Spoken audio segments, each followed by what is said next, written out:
민수기 19장은 참 특별한 규례가 나오는데 그것이 붉은 암송아지의 제를 만드는 규례입니다. 하나님은 모세와 아론에게 명령하여 온전하고 흠이 없고 멍에를 매지 아니한 붉은 암송아지를 끌어오게 하십니다. 그리고 아론의 아들 제사장 엘르아살에게 그것을 건네주라고 하십니다. 엘르아살은 진영 밖으로 붉은 암송아지를 끌고 가서 자기 목전에서 잡습니다.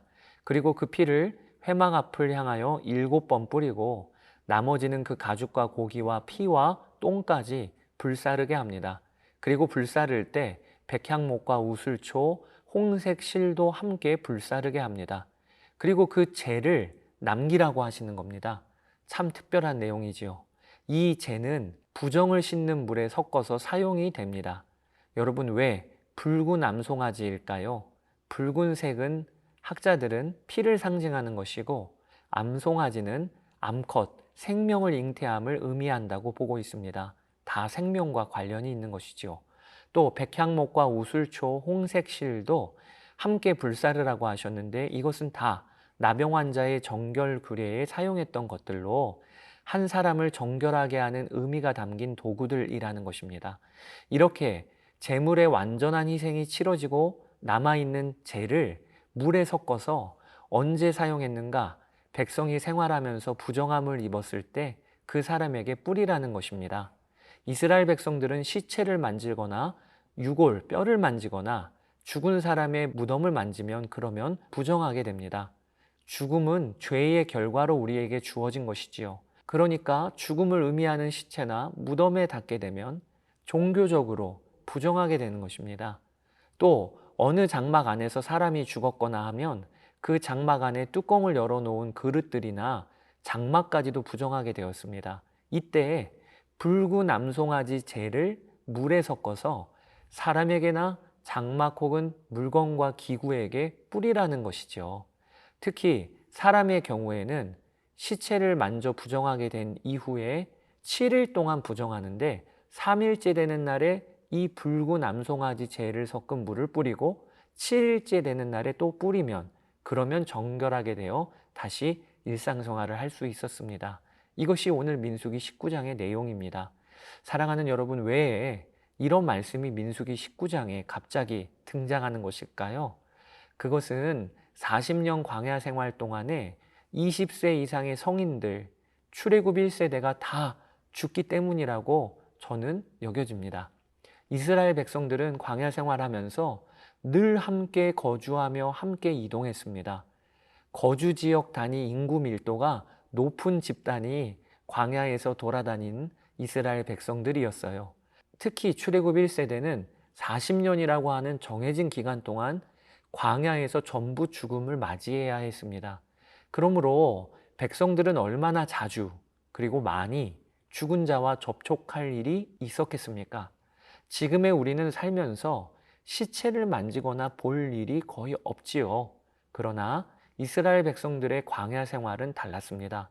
바로 민수기 몇 장 이전에도 고라와 다단과 아비람의 반역 사건 때 하나님의 불이 나와 250명의 지도자들 죽었고 백성 중에서도 연병으로 죽은 자들이 많았지요. 이처럼 이스라엘 백성들은 시체를 보거나 만지거나 장막 안에서 죽은 자들을 마주할 때가 많이 생기게 된 것입니다. 그래서 하나님은 이 일에 대한 규례를 주신 것이라고 충분히 추측해 볼 수가 있지요. 하나님은 시체를 만지면 이래 동안 부정하게 된다는 규례, 그리고 다시 정결함을 얻는 절차에 대한 규례를 주심으로 이스라엘 백성들의 보건 위생을 잡아주신 것입니다.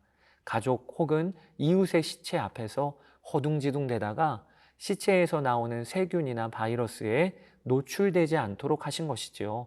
빨리 시체를 옮기고 시체를 만진 자도 7일 정도 몸을 살필 수 있도록 하신 것입니다. 뿐만 아닙니다. 하나님은 이스라엘 백성들에게 붉은 암송아지 재를 뿌리는 의식을 통해 알려주고 싶으신 것이 있으시다고 저는 묵상이 됩니다.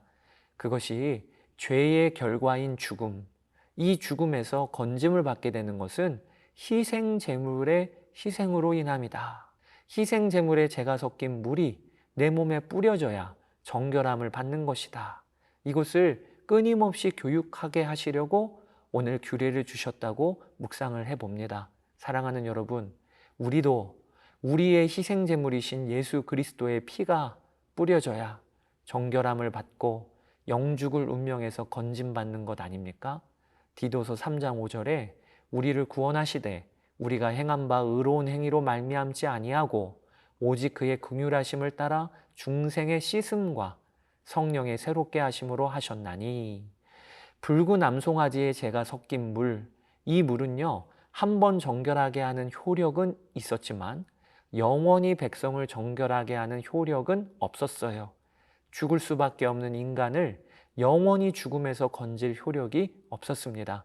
단지 죽음과 맞닿았을 때 그것을 씻기는 효력만 있었지요. 그러나 우리에게 뿌려진 예수 그리스도의 피, 이 피는 다릅니다. 예수 그리스도의 피는 죽음의 권세에서 우리를 건지시는 피이고 그 피는 영원한 효력이 있는 피입니다. 또 예수님의 이름으로 우리는 세례를 받았지요. 물로 씻김을 받았습니다. 이 물세례도 우리가 영죽을 권세에서 영원한 생명으로 건짐을 받았다는 놀라운 표징입니다. 이것을 묵상하시면서 오늘 민수기 19장을 읽어보시도록 하겠습니다. 제 19장.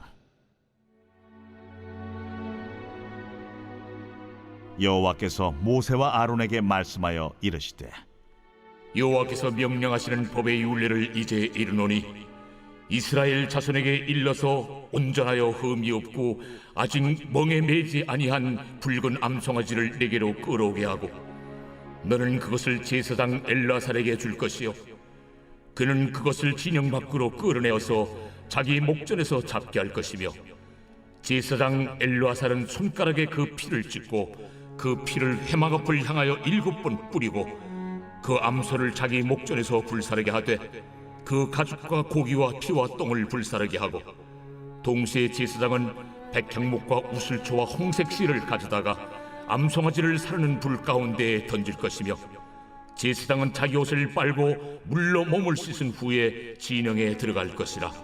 그는 저녁까지 부정하리라.